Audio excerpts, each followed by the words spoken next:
I appreciate the invitation to come and speak to you, especially when we talk about missions and what it means to support missions. I don't know about you, but when I think about evangelism, I struggle with it. Evangelism has always been stressed in churches that I've been to, and I've grown up and been part of them, but there doesn't seem to be a clear strategy of what evangelism actually looks like, other than, hey, go tell people about Jesus, right? It's that easy. In the early 2000s, I was a youth minister in East Tennessee, and a teen conference came to town, and it was called Dare to Share. Dare to Share. And it was all about evangelism, right? Teaching teens how to do it well. And so I figured, I'll give it a shot. The format was really simple. On Friday night, the teens were inspired, right? And they were challenged, like, you need to go win the world for Christ. And then Saturday morning, they were trained on how to actually share the gospel. And then Saturday afternoon, the teens would head out into the city, and they would walk up to people cold, and they would share the gospel. Now, I can appreciate the sentiment behind it, what they were trying to accomplish, inspiring and training teens to deliver the gospel, right? To deliver the good news. But perhaps some of you have noticed some potential flaws. Unleashing a bunch of awkward, ill-prepared teenagers onto a city, having them randomly walk up to people and say something like, hey, do you know for 100% for sure that when you die, where you're going to go? It could cause some problems. I remember taking 3 of my students into a subdivision, and we knocked on the door, and this excitable 14-year-old girl blurted out that question. And the 65-year-old man behind the glass door looked at us and said, if you don't get off my porch, I'm going to call the police. All our encounters did not go that way. Most of them were pretty awkward and unsuccessful and not terribly helpful. And I don't fault the organization for trying to light a fire in their students to reach a lost world. But this model just doesn't seem to be the ideal. And to be honest, it doesn't really line up with the biblical understanding of what going into all the world actually looks like. So this morning, I just want to share with you some thoughts about biblical evangelism. And I hope it's going to encourage and equip you to, as Paul puts it, shine like stars. Now, I appreciate the introduction. I am indeed an Old Testament guy, and so I'm going to start there. I'm going to end there. You may not realize it, but the Old Testament actually has a lot to say about evangelism. Genesis 1 through 11 lays out the why. Why do we need evangelism at all? Why do we need to do or say anything? And the reason is pretty simple. Because of sin. Sin runs rampant and it ruins our existence. And something has to be done about our proclivity to sin. And God tried flooding sin out of the world. But hearts were not changed.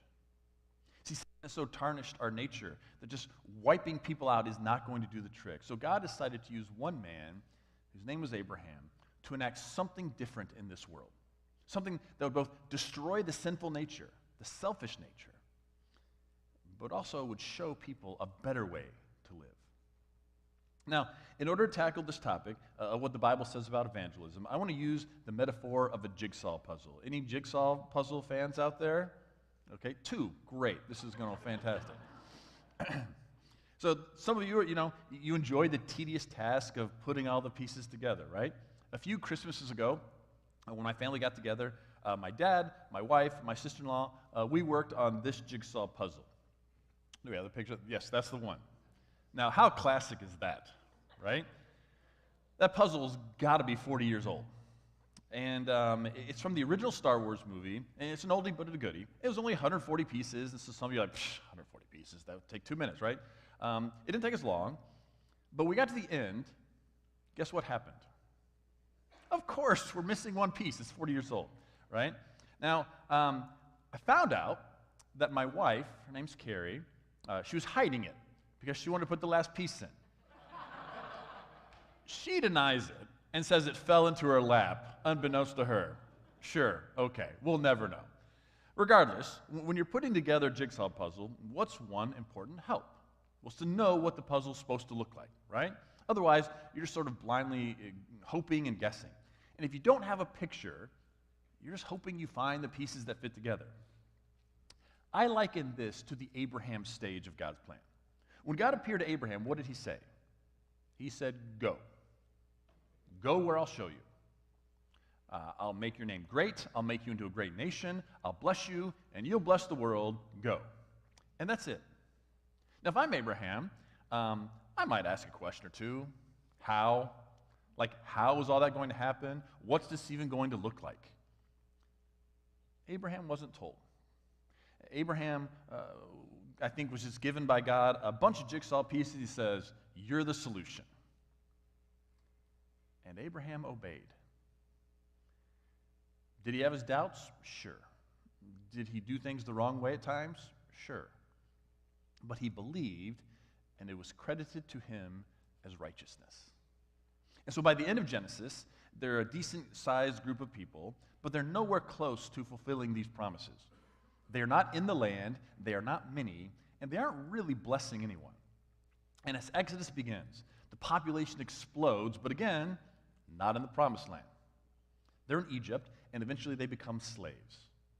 They're not a blessing. They're not a factor in changing the course of history. Until God comes down, and he frees them from bondage, and he sets them on the road toward Canaan. But they still don't know how they're going to be a blessing to the world. And so God shows up, and he shows them a picture. He gives them the jigsaw puzzle top, and he says, this is what it looks like. Listen to what God told the people in Exodus 19, verse 4. You have seen what I did to the Egyptians, how I bore you on eagle's wings and brought you to myself. Now therefore, if you obey my voice and keep my covenant, you shall be my treasured possession out of all the peoples. Indeed, the whole earth is mine. But you shall be for me a priestly kingdom and a holy nation. These are the words you shall speak to the Israelites. See, all nations belong to God, but he has chosen Israel, the descendants of Abraham, for a special purpose. You know what the puzzle is supposed to look like? It looks like a kingdom of priests and a holy nation. See, priests are those people who facilitate worship and a relationship with God. And Israel is supposed to be full of these kinds of people. Holy means different, set apart, special. And Israel is supposed to be a different sort of nation. See, that's what the jigsaw puzzle looks like. A nation and a people that are so different from those around them that they help people experience and interact with God. And that's a pretty cool picture. But it's still just a picture. And while pictures are nice and helping put the jigsaw puzzle together, it's still a lot of figuring it out, right? You're still not sure which pieces fit together. Some colors seem to line up, but then the notches don't. You know it's what it's supposed to look like, but you don't know exactly how it works and how it fits together. Now, it's not a big deal with like a 50-piece puzzle, but how about a 1,000-piece puzzle? How about 10,000 pieces? It's kind of a pain to figure it all out. But what if there's a way to know exactly how it all fits together? What if there's a way to save you from the struggle of figuring it all out? What if on every piece there was a number that worked from left to right, from top to bottom, and just showed the order of the pieces? I mean, wouldn't clear, concise instructions on how to bring all these pieces together to form a beautiful picture, wouldn't that be awesome? That's my kind of jigsaw puzzle. And that, in a word, is Torah. Torah is a Hebrew word. It's often translated law, but it's so much more than that. I prefer the translation instruction. Instruction because that's the actual point of Torah. Because when I think of law, we think of a bunch of do's and don'ts, and we do them to avoid consequences, right? But instructions help make us better people. Instructions help accomplish a task. Imagine trying to put together a piece of furniture from IKEA without instructions. Right? You're headed for a lot of frustration, even with the instructions, right? Now, imagine trying to be a kingdom of priests and a holy nation without instructions. It would be impossible. And so Torah gives us those instructions. It shows the way to live. It is as clear and as concise as you can get. And that's what the law is. I was visiting my wife's parents in Kalkaska, Michigan. We were there the weekend after Christmas. And so we went to church. And the minister at the church, Andy, he's a great guy, but he was interviewing some people, and they had read through the Bible the previous year, right? Read through the Bible in a year. They had done it. They'd accomplished it. And so he has them on stage, and he's talking to them, interviewing. And it's a really cool thing. But what wasn't cool was when he asked one young lady, he said, what was the hardest part of reading through the Bible in a year? And then he prompted her with the early books, right? Leviticus and Numbers. And she agreed. And I almost started booing because I'm an Old Testament guy, but I refrained and I just turned to my wife and I just booed to her. And see, there's this perception among Christians that the Torah is just a bunch of laws that are impractical and have no bearing on our lives. I would suggest that perception could not be further from the truth. See, the Torah is one of the most practical sections in the entire Bible. It lays out specific ways to live a holy life. Now, our modern mindset might not be able to understand what fungus or pigs or garments or tattoos have to do with being holy. But they sure did. God handed down Torah as a gift so that every area of their lives would come under God's reign. And when that happens, you can't help but be holy. You see, in a world where sin just runs amok, it controls and destroys people's lives, there are people out there who don't add to the mess and who aren't enticed by that lifestyle. But the only way that happens is when they live out Torah in every aspect of their lives. They follow the numbers on the pieces and they put it all together. They put it together and a beautiful picture is created. And when people see it, they stop and they admire it. They take notice and they start asking questions. You see, when Moses and the Israelites were about to enter into the promised land, and they're standing on the plains of Moab, which are on the other side of the Jordan River, and they're high up overlooking Canaan, Moses restates the Torah to them. We call that Deuteronomy. And after telling their history and how they got to this point, before he lays out all the instructions, listen to what he says to them in chapter 4, verse 5. See, just as the Lord my God has charged me, I now teach you statutes and ordinances for you to observe in the land that you're about to enter and occupy. You must observe them diligently, for this will show your wisdom and discernment to the peoples who, when they hear all these statutes, will say, surely this great nation is a wise and discerning people. For what other great nation has a God so near to it as the Lord our God is whenever we call to him? And what other great nation has statutes and ordinances as just this entire law that I'm setting before you today? I don't know if you caught that, but when they observed the things that Moses was teaching them, they look wise to the people. The surrounding nations will look at the Israelites and they'll say, what's the deal? I mean, you do things differently, but your way's a lot better. See, living out Torah accomplished that. You could see it in their diet, what they were and what they were not allowed to eat. So when Canaanites hear that Israelites don't eat pig, they have the same reaction that I do with vegans. Seriously? You have to tell me why not, because I love a good slab of bacon. You see it in their economy, how they treated debt and slavery. You see, in most other nations, if you went into debt and you went as far as to sell yourself or a family member into slavery to pay off the debt, that was it. That was their lot in life. But in Israel, you go free after 7 years. Completely free, no strings attached. And furthermore, you're sent out with something to show for it. In Israel, debts were forgiven every 7 years. They were gone, just gone, like they never existed. And so someone from another culture would look at that and say, wow, that's pretty great. That's the sort of society I want to live in. You see it in their view of work, when and why they took breaks. Farmers know that there is no rest for the weary, and the Israelites were a farming society. So while other people work 7 days a week, 52 weeks a year, the Israelites were told that every single week they must take one day off. And every seventh year, they take the entire year off. No planting, no harvesting. And the expectation is that God would bless this Sabbath rest, even though logic and practicality says that that would lead to ruin.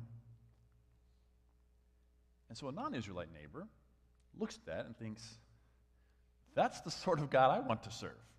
Not some fertility God that I hope will bring rain as long as I offer the right sacrifice. Over and over again, the Torah attempts to transform the Israelites into a society that is so different that people are intrigued and they want to find out more. They see a way of life that is so different from their own, and it doesn't make sense to them. But they can't deny how blessed the Israelites are. They can't overlook how well the Israelites have fared because they have lived this way. And so as the people stand across the Jordan, looking down from a high place onto the land they are about to enter, Moses laid it out for them. See, evangelism in the Torah was very simple. Put the jigsaw puzzle together by lining up the pieces according to the numbers. God has done the work. He has set it up. He has numbered everything. All you have to do is put it together by following the numbers. And once you do, you create a captivating picture that draws people to it. See, they weren't supposed to wage holy war on other nations to create some super empire where everyone had to worship Yahweh, like the mistake of the Crusades. They weren't supposed to spend their weekends yelling out, turn or burn, like the strange guy in the corner. They simply lived lives that were holy and brought blessing. Lives that were so different, but so engaging, that people were brought in to find out more. Understand, these lives weren't just happening in any old place. They were taking place in a very specific and important location. God was going to position them in a place of influence. All the world would pass through their midst. God was setting them up to be landmarks in one of the most traveled locations in the known world. It was the land bridge between Egypt, Mesopotamia, and Asia Minor. It was the ancient version of I-75. Now, I travel up I-75 a lot, or at least I have in recent years. When I lived in Tennessee and Kentucky, this was the main thoroughfare to get anywhere. And there are a couple of landmarks that I always look for when I'm on 75. Three especially that stand out to me when I head south from here. The first one I come to is when 23 and 75 merge, just south of Toledo. Right, there's a mosque there, right? And one day I'll probably actually stop and go in and take a look around. But for now, I just whiz by at 75, 80 miles an hour and think, oh, good. Just a lot of boring Ohio driving until I get to Dayton.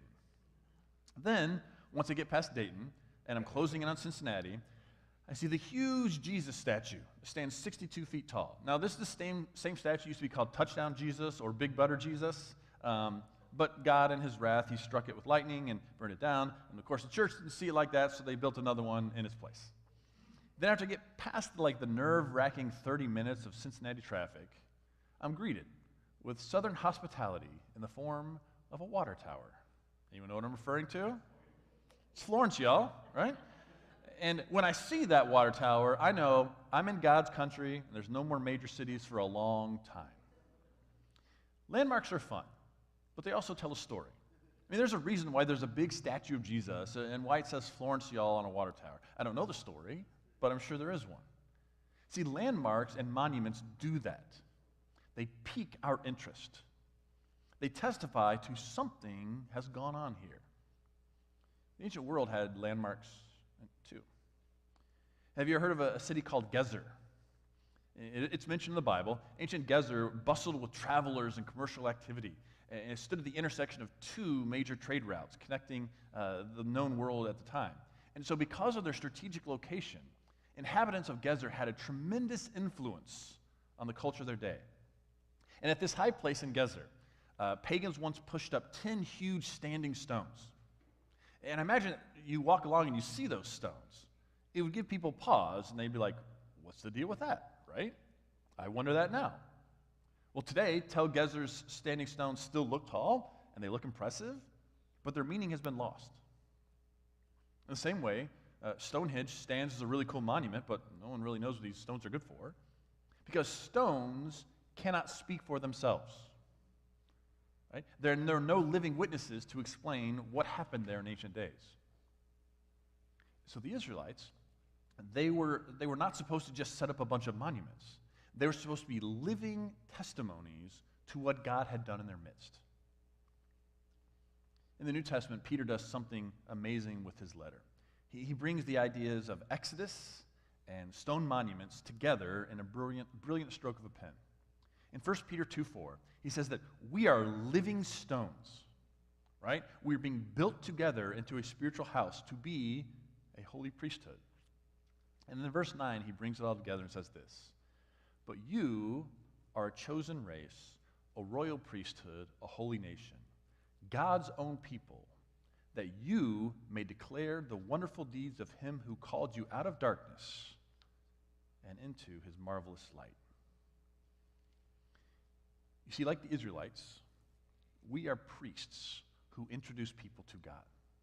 We are stones, landmarks, who declare the wonderful deeds of God, the God who has called you out of darkness and into his marvelous light and shown us a better way to live. Maybe Jesus was getting at the same thing when he called us salt and light, right? That caused people to give glory to God. Living stones, anchor points, lights. Someone who had met God and now is telling the story. Someone from whose life you could get your bearings when you face an unknown future. Someone who provided a solid place to stand in the face of a changing world. A living stone, marking the way. You see, Peter's words challenge us to be living, not silent, standing stones. Because we can and we should testify to the amazing things God has done for us. If we faithfully obey God, we will be like these living, standing stones. Non-believers will notice our lives are different. But if we fail to be different, and we fail to embrace holiness, we fail to explain why we're different, we become ineffective, like the silent stones of Gezer. See, the early church, they were not silent. The early church were not dead stones. They were declaring the wonderful deeds of God. They were lights in the darkness. Francis Chan, in his book, Letters to the Church, he sums it up with this. He says, people were attracted to the early church. I mean, who wouldn't be fascinated by a group that shared possessions, that rejoiced nonstop, that had peace beyond comprehension, that had immeasurable power? They never complained, and they always gave thanks. Who wouldn't be attracted to that? See, that's what it means to be a kingdom of priests and a holy nation. That's what it means to have people look at you and think, what a wise and discerning people. What a God they serve. You see, God placed the children of Israel at the crossroads for a reason. He wanted his people to influence their culture. He wanted them to become living, standing stones, a testimony of his love and power to a pagan world. But if you know the story of the Old Testament, you know that Israel let pagans have influence over the crossroads and over the culture of their time. But I believe that God still wants his children to stand at the crossroads of life. He wants us to live so holy that we shape and control the areas of life that impact our world, from entertainment to politics to the streets and hallways we walk every single day. Teenagers, students, are you lights at your schools, on your playing fields, in the dance studio, on your video games, in your homes? Or are you more or less the same as all the other kids your age? Kids who can't control their tongues, who can't control their passions, kids who make decisions based on selfishness or fear or a desire to fit in? Or are you light and salt that make other kids around you sit up and take notice because you don't act like they do? Adults, are you a light in your homes, at your workplace, at the store, on the internet? Or are you more or less the same as other adults? Adults who can't control their tongues but gossip and put others down. Adults who can't control their passions and get caught up in all sorts of addictions and bad situations. Adults who make decisions based on selfishness.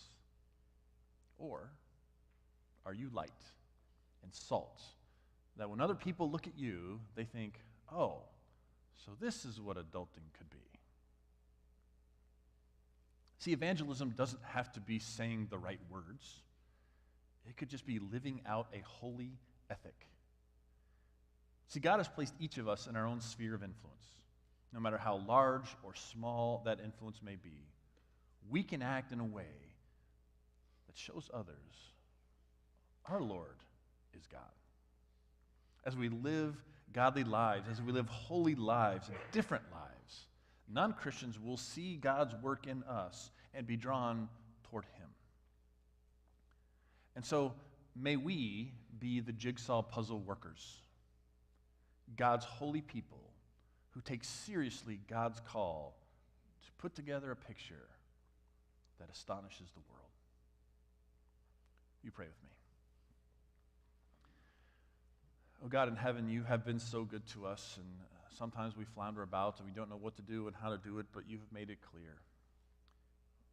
We are to be your monuments in this world that point to you and your goodness and your grace, and your holiness and your love. God, help us be that kind of person. God, challenge us to live out a holy ethic when the world says that it's stupid or impractical or not the way to go. God, our world is suffering, and I pray that we can be part of the solution, that we can bring peace where there's animosity, that we can bring joy where there's just sadness. Thank you for doing that in our lives, God, and may we do that to the rest of this world. God, I pray for Jenison Christian Church. I pray that you continue to bless this church, give them what they need to be your servants, to be your witness, whether it's passion or boldness, whether it's the words to speak, the actions to take, the faith to move. Give them what they need, God, and may they be a light in this area of Michigan. Through Christ I pray all these things. Amen. Well, thank you all for having me. As I said, I'd love to have a conversation with you if you'd like. I think that's it, so go in peace and serve the Lord.